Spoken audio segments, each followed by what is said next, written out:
Guillaume, vous êtes sur place depuis plusieurs jours. Qu'avez-vous vu aujourd'hui? Et puis avez-vous surtout noté des changements?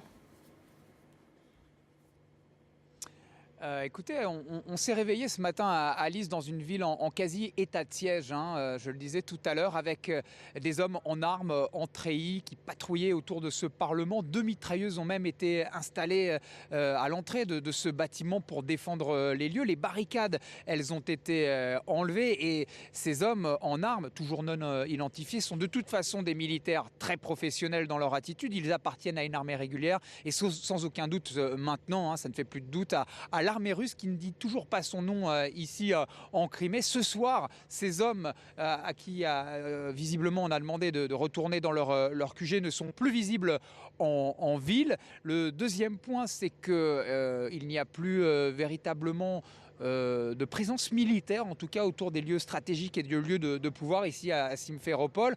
On a des milices d'autodéfense russes au pied du siège du gouvernement, au pied du Parlement. Ce sont eux maintenant des volontaires, en tout cas pour ce qu'on en sait, qui protègent ces lieux avec l'aide, je dirais, assez timide peut-être de la police ukrainienne.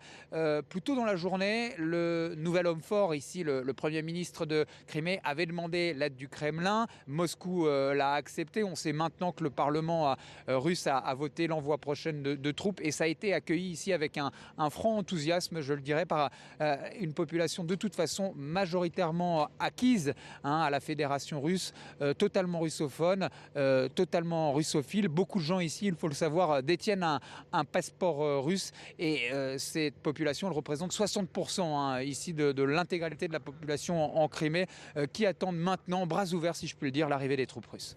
Guillaume, on le voit sur les images que nous vous montrons encore, ces drapeaux russes, des images en direct qui nous viennent de Simferopol, encore quelques dizaines de personnes rassemblées dans le centre de cette capitale de Crimée. Il y a eu un peu plus tôt dans la journée une manifestation de ces pro-russes, de ces partisans de la Russie. Étaient-ils nombreux, Guillaume ?